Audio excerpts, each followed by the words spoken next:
Então, a um momento de ouvirmos a revelação do Evangelho da graça de Deus. Bem-vindos sejam todos os nossos irmãos aí no Facebook, também os nossos irmãos no YouTube. Nós estamos felizes, apesar de uma forte chuva aqui no Rio de Janeiro, mas estamos aqui para transmitir o Evangelho das insondáveis riquezas de Cristo. O tema da nossa mensagem é resgatados do sistema religioso. Preste bastante atenção neste versículo inicial que nós vamos ver. Está lá em Gálatas capítulo 3. Isso aí deu coisa aqui, ó. Voltou. Será? Já? Deve ser. Ó, amado, que isso? Chuva de graça? É ele? Não é ele? Você está de pegadinha, Miguel? Resgatados do sistema religioso. Olha o que escreveu Paulo à igreja no lugar dos Gálatas, no capítulo 3, no versículo 13 e 14. Olha lá: Cristo nos resgatou da maldição da lei, fazendo-se Ele próprio maldição em nosso lugar.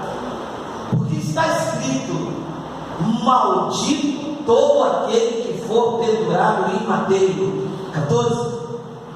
Para que a bênção de Abraão chegasse aos gentios em Jesus Cristo, a fim de que recebêssemos pela fé o Espírito prometido. Vamos fazer uma breve confissão. Senhor e Cristo, eu te louvo, te exalto e te engrandeço o nome, por mais essa oportunidade ímpar de estar reunidos com a Igreja de Cristo e com vários irmãos espalhados pelo Brasil e pelo mundo.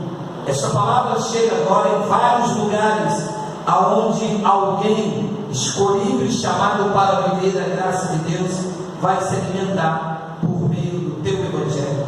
Por isso eu te peço que tu me uses, porque eu vou usar a tua palavra. E todo o povo aqui e pela internet reunido diga amém. Amém. Bota por favor, Miguel, o versículo de número 13. Olha só o tema. O tema é resgatados do sistema religioso. Mas não é isso que diz ali. Aqui diz: Cristo nos resgatou da maldição da lei. Vamos segurar aqui. Eu não posso falar Cristo me resgatou da maldição da lei. Por quê? Porque quando eu nasci, pessoal, já não tinha mais lei. A lei, ela foi destruída em dois aspectos. Primeiro, Cristo cumpriu a lei no âmbito espiritual. Naquele maneiro ele disse: está consumado. Paulo escreveu aos Romanos, capítulo 10, versículo 4: o fim da lei é Cristo. Então, no âmbito espiritual, a lei da cruz para cá já não purificava mais ninguém, a lei já não justificava mais ninguém, a lei, com as suas abluções, com as suas cerimônias, já tinha perdido todo o seu efeito. Mas a lei física continuava. Enquanto o templo estava de pé lá em Jerusalém, ainda havia os sacerdotes, ainda os hebreus levavam o dízimo, e lá na porta do templo ainda tinha toda a configuração judaica. Isto então só terminou no âmbito físico quando o Filho do Homem voltou a segunda vez para julgar Israel e não os gentios. A vinda do Filho do Homem não foi para julgar os gentios. Os gentios já havia recebido por boca de Paulo que nenhuma condenação havia sobre eles. Haja visto, disse Paulo, que a lei do Espírito de vida em Cristo já havia livrado os gentios da lei do pecado e da morte. Os gentios estavam justificados, inocentados para aquele evento que viria. Então, no ano 70, o templo ruiu, conforme Jesus profetizou em Mateus capítulo 24, quando os discípulos disseram: veja que grandes construções. Era o templo lá em Jerusalém, era a maior representação da lei física. Jesus disse: está vendo tudo isso? Não ficará pedra sobre pedra. Então, quando Paulo diz aqui, Cristo nos resgatou da maldição da lei, ele não está escrevendo isso hoje, no ano 2020. Paulo está escrevendo os seus ouvintes lá para os Gálatas, daqueles que passaram da transição, dos irmãos que viveram antes da cruz, passaram pelo evento da cruz, estavam vivendo pós-cruz, e eles foram resgatados da lei, não nós. Nós fomos resgatados do sistema religioso. Não fomos resgatados da lei. Todos nós que nascemos nessa geração já nascemos sem lei, tanto no aspecto físico quanto no aspecto espiritual. O evangelho pregado nos resgatou do sistema religioso. Então, se não há lei física e se não há lei espiritual, e um pastor prega dízimo, ele não está pregando graça, também não está pregando a lei. Ele está pregando o que então? O engano. Porque o dízimo foi abolido. Se ele foi abolido, ele não está pregando lei. A lei não existe. Ele também não está pregando graça, porque a graça não pode misturar vinho novo com odres, vinho velho com odres novo, não pode misturar pano novo com remendo velho, não pode. Então, se ele pega isso, ele está pregando o que na minha vida? Um engano. Ora, meu amado, Cristo não quer que você se alimente do engano. Cristo quer que você se alimente da verdade. Para uma pessoa ter legalidade diante de Deus, ela tem que viver a verdade de Deus. Paulo tinha legalidade diante de Deus, porque ele vivia a verdade de Cristo. Foi ele que disse: a verdade de Cristo está aqui.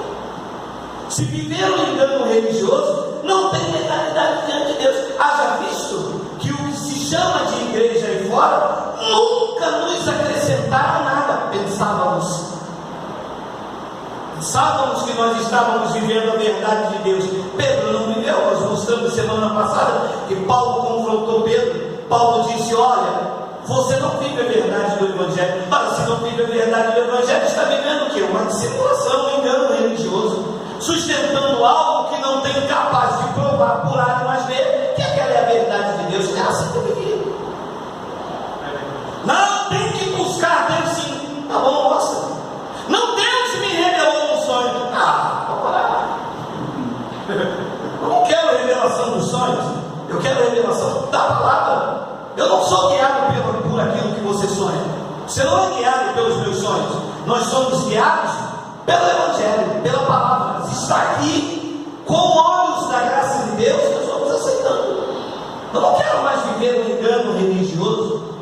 Então, Paulo disse algo tremendo em Gálatas capítulo 2, versículo de número 6. Olha o que ele disse aí: e quanto àqueles que pareciam ser de maior influência, quais têm sido outrora? Paulo disse: não me interessa, Deus não aceita a aparência do homem. Esses, digo, que me pareciam ser alguma coisa, disse Paulo, nada me acrescentaram. Willis, que coisa forte. Paulo disse: quanto àqueles que pareciam ser de maior influência, você começa a ter um lampejo de entender, disse: caramba, é mesmo, cara. Dia vi um homem nessa cidade que eu achava que ele era, sabe, o último grão de cuscuz do mato. Não, porque eu recebi a revelação, eu sou único, a igreja é a única, Uau, é aqui que eu fico. Eu cantava lá, daqui não sai, daqui ninguém tira. Todo primeiro domingo tinha um pão, tinha um suco, e o dízimo era sagrado. O local onde se reunia era o santuário. E eu dizia, daqui não sai, e daqui ninguém me tira, até Cristo me resgatar daquele sistema religioso. Aleluia, e os olhos abrem, você vê, dízimo é do antigo pacto, na graça não tem. Santuário não pode construir um de 2 trilhões de dólares. O templo, o santuário somos nós. Pode oferecer o pão mais gostoso lá de Penedo, na beira da cachoeira. O corpo de Cristo é a igreja. Isto é a realidade e a verdade para quem não quer mais se submeter a essas pessoas que parecem até ser de maior influência. Porque eles são poderosos mesmo, eles têm canais na televisão, eles têm segurança armados, alguns estão na bancada evangélica, eles têm grande influência, são pastores renomados, são psicanalistas, falam muito bem, falam 4, 5 idiomas, mas não falam a linguagem de Cristo. Não serve para mim. Eu acredito que nessa altura do campeonato não serve mais para você. Nós queremos uma linguagem pura, simples, como Paulo disse aos Coríntios: simplicidade e pureza devidas a Cristo. Não adianta enrolar, falar muito bonito, porque no aramaico, porque no grego, porque no hebraico, porque o território de Naftali, de Gibeão, não adianta falar mais isso, que isso já não desce mais na nossa garganta. Nós queremos uma palavra simples, pura e que nos remete a Cristo e não a homens. Amém. E diz: e quanto àqueles que pareciam ser de maior influência, disse Paulo, os quais têm sido outrora, Paulo disse, não me interessa. E eu vou aqui devagar, pensando, não sei se a expressão é essa, entrar na mente de Paulo. Paulo devia ter dito: vocês eram muitas coisas antes da graça de Deus chegar. Vocês tinham pompa pela religião. Segundo a religião, vocês eram homens de Deus, vocês ungiam, vocês conseguiam. Porque eu ficava atrás disso. Eu falo de cadeira porque eu queria isso. Eu queria ser pastor consagrado. Toda consagração, está aí minha esposa aí, toda consagração que tinha no final do ano, eu queria ser um deles. Que a religião tem esse status, é o óleo na cabeça, é o chamado de pastor. Paulo disse: quais tenham sido outrora, não me interessa, Deus não aceita a aparência do homem. E ele diz: esses eram mais de um. Esses, eu digo, que me pareciam ser alguma coisa, nada me acrescentaram. Chama especulante. Eu, quando saí do alçapão que eu estava, ele disse: você vai se arrepender. Eu te ensinei a graça. Você não sabe nem para você. Você come pão, come sopa. Você não sabe nem para você. Você está esperando Jesus voltar. Você não sabe nem para você. Você cobra dízimo. Você não sabe nem para você. Você me tinha como teu cliente e eu sou filho em Cristo. Como que você me ensinou alguma coisa? Posso ser sincero? Você não me acrescentou, foi nada. O que você me ensinou, qualquer criança onde eu me congrego hoje ensina, meu amado.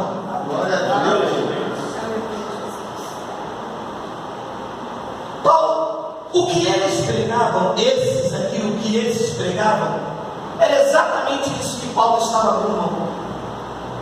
Eles pregavam Jesus de Nazaré. Eles pregavam o partir do pão, uma prática comum entre os judeus. Eles pregavam a obrigatoriedade de estar frequentando o templo formoso. Paulo disse: vocês, em nada vocês me acrescentaram. Abençoado, eu vou lhe ser sincero, em nada do que eu aprendi no sistema me acrescentou em nada. Eu só aprendi a ser um homem radical. Eu só aprendi a ser soberba. Eu só aprendi a ter nariz em pé, a querer os melhores lugares e a ser chamado pelos homens de pastor. Foi isso que eu aprendi. Eu aprendi mesmo a viver o Evangelho conhecendo a graça de Deus. E hoje, conhecendo o Evangelho da graça de Deus, entendemos que todas as mandingas espirituais em nome de Cristo são obras mortas. Foi o que Paulo explicou em Hebreus capítulo 9, versículo 11. Eu vou ler até o versículo 14. Quando, porém, veio Cristo como sumo sacerdote dos bens já realizados, segundo esta palavra aqui, os bens espirituais já foram realizados, ou eu tenho que fazer alguma mandinga para alcançar? Ali diz que já foi realizado. Então eu preciso fazer alguma coisa para me libertar? Ali diz que já foi realizado. Eu preciso fazer alguma coisa para ter comunhão? Ali diz que já foi ou não foi? Diz que Cristo, quando ele veio como sumo sacerdote dos bens já realizados, leia, mediante o maior e mais perfeito tabernáculo, não feito por mãos, quer dizer que não foi dessa criação. Então, tabernáculo, olha, deixa eu ver, mediante o maior e mais perfeito tabernáculo, não feito por mãos, quer dizer, não desta criação. 12, não por meio de sangue de bodes e de bezerro, mas pelo seu próprio sangue. Ele entrou no Santo dos Santos, uma vez por todas, tendo obtido uma salvação passageira, que se pode perder, uma eterna redenção, quer dizer o quê? Uma salvação para sempre. Glória a Deus, glória a Deus. Foi isso. Então, qualquer tentativa de me fazer manter algo que ele já obteve eternamente, é um sistema religioso engano da onde Deus te tirou. Que foi? Porque eles que viviam lá em Roma, que passaram na transição, foram libertos da lei. Nós que nascemos depois do ano 70 para cá, e muitos anos depois, fomos salvos do sistema religioso. E o sistema religioso afirma categoricamente que o homem tem que se converter dia após dia.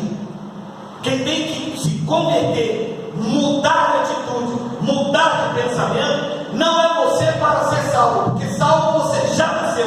É a sua natureza humana. Ela é que tem que ser desmurrada. É ela que tem que mudar de atitude. É ela que tem que mudar de pensamento. Então ele diz que obteve uma eterna redenção. 13. Portanto, se o sangue de bodes e de touros e a cinza de uma novilha, aspergidos sobre os contaminados, os santificam quanto à purificação da carne, Paulo se refere às obras da lei. 14. Muito mais o sangue de Cristo, que pelo Espírito eterno a si mesmo se ofereceu sem mácula a Deus, purificará a nossa consciência de obras mortas para servirmos a Deus vivo. Aleluia. Então, qualquer sacrifício que um homem e uma mulher façam, e desde que me dirigi a você que me ouve a primeira vez, tem muita gente nova no nosso canal. Toda tentativa de você fazer algo para agradar a Deus é uma obra morta diante do sacrifício de Cristo. Então, se você faz uma campanha para se manter firme, isso é uma obra morta, que Cristo já se ofereceu.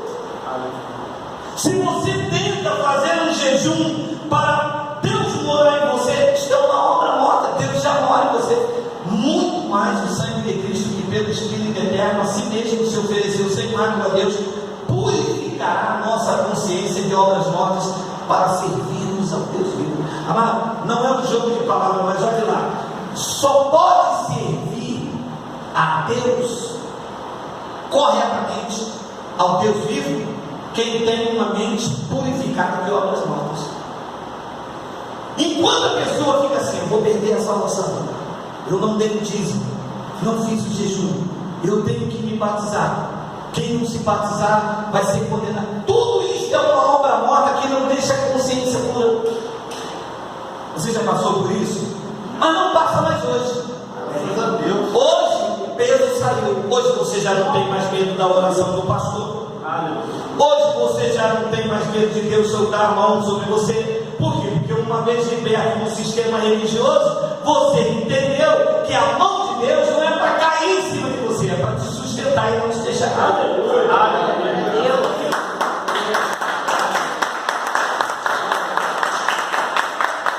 Então a religião, ela nos enganou, nos matou e nos fez transgressores. Quantas e quantas vezes você deixou de ficar com seu filho, com a sua família, para ir para bendito círculo de oração, para ir para a mesa de oração, para ir para o monte porque você era missionária disso, que você era pastor disso, que você era evangelista disso. E tudo isso era uma obra morta, tentando fazer o que Cristo já tinha feito por você, e você ia então por isso entristecendo o Espírito Santo. A religião nos enganou, nos matou e nos fez transgressores. Leia essa palavra, anote na palma da tua mão, deixa ela assim atada no teu coração, porque isso aqui eles não gostam, mas eu falo. Que diremos, pois? É a lei pecado? Disse Paulo, de modo nenhum. Mas eu não teria conhecido o pecado, senão por intermédio da lei. Pois não teria eu conhecido a cobiça, se a lei não disser, não cobiçarás. Depois Paulo diz no versículo de número 8: mas o pecado, tomando ocasião pelo demônio, pelo 7 flechas, pelo 14 flechas, 21 flechas, a te flechar a você todo. E toma a flecha. Não, diz que o pecado, tomando ocasião pelo mandamento, despertou em mim toda sorte de concupiscência, porque sem lei está morto. Olha aí. Então, a primeira coisa que o Evangelho da Graça fez foi tirar você desse sistema enganoso, porque nos dias de Paulo a lei física continuava. O templo estava de pé, os pactos estavam cruzados, e ele disse: sem lei, se tirar a lei, o pecado está. E cadê eles assim? Não. O que eles querem? Não querem, porque ele quer que o povo tenha pecado, e quanto mais pecado, mais busca do Espírito Santo, mais voto, mais consagração, mais folhetinho, mais envelope. Quanto mais pecado, mais oração do pastor, mais oração do pastor, mais você preso ao jugo. E um deles me disse: esta é a única passagem que Paulo errou. Valeu. Entendi, porque vai contra os dogmas estabelecidos da igreja de vocês, que vocês são legalistas, vocês pregam o dízimo, vocês guardam o sábado. Aí quando vai uma passagem dessa, você diz: essa é a única que Paulo errou. Na verdade, para vocês, Paulo errou em tudo. É que vocês não iriam esperar que alguém iriam defender as teses de Paulo, como este povo do YouTube que se reúne aqui defende. Te une.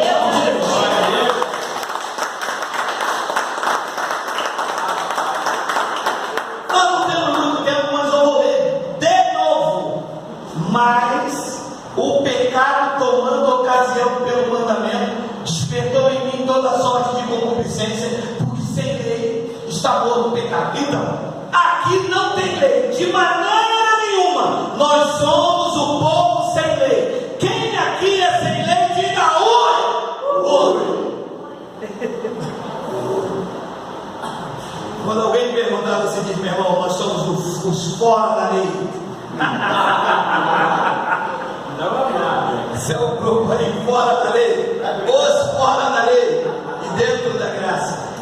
Depois ele diz no versículo de número 9: outrora, sem a lei eu vivia, mas sobrevindo no preceito, reviveu o pecado, disse Paulo, e eu morri. É assim que estão os crentes. Reviveu o mandamento, reviveu a lei. E o que acontece com a pessoa? Está morta, sem vida, escrava, não tem paz, mente golpeada, é diabo, é demônio, é Exu, é pombagira, é tudo de ruim na mente do crente. E um deles me disse, deve estar me assistindo agora, porque ele diz: Geraldo, eu te odeio, mas eles ficam esperando o YouTube para ver essa mensagem.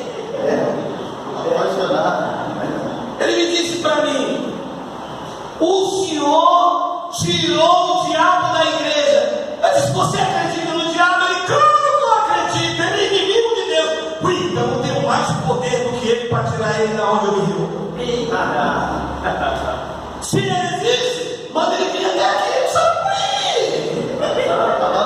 você não tem intimidade com ele, você não vê ele no monte, você não corre, você não encontra com ele nas sete cruzes, você não encontra com ele lá no cemitério. Quando tiver com ele, manda um recado a Geraldo, falou para você ir lá no Sarapuí, acabar com os crentes, mas manda ele vir como ele, pronto, tem que voltar nele.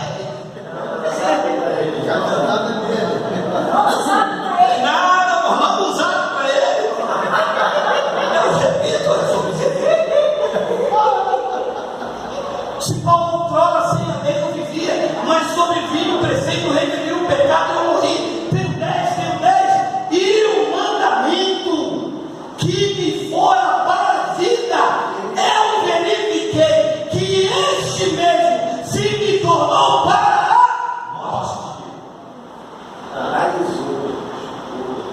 Os pastores estão matando as pessoas dentro das igrejas, com mandamento, com véu, com isso, come aquilo, bebe aquilo, e as pessoas estão mortas, sem vida. Quando encontra um crente igual a você, olha assim no olho, o brilho do Espírito Santo aí, feliz, alegre, sem temor do mal, seguro. E eles têm medo da chikungunya, eles têm medo da febre amarela, eles têm medo da febre do macaco, da febre do milho, eles têm medo da febre do tucano, eles têm medo do zoológico inteiro.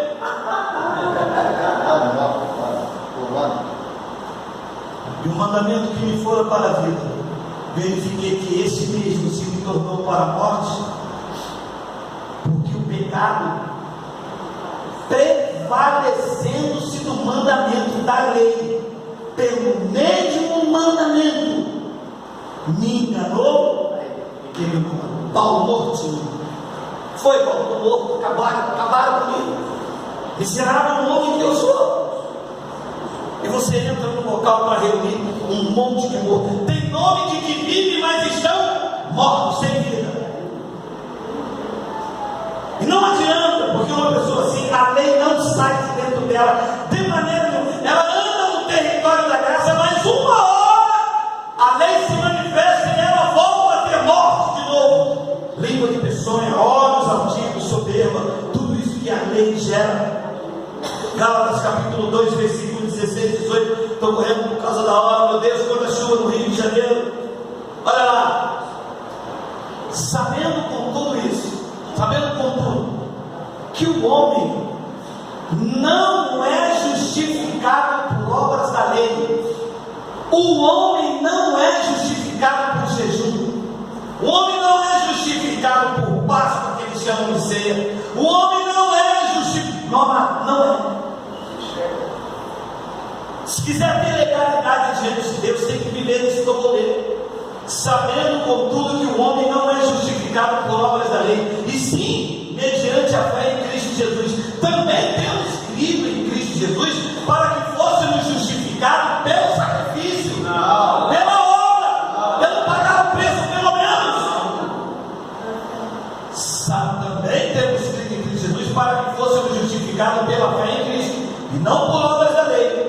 Pois por obras da lei ninguém será justificado. 17. Mas se procurando ser justificado em Cristo, Fomos nós mesmos também achados pecadores?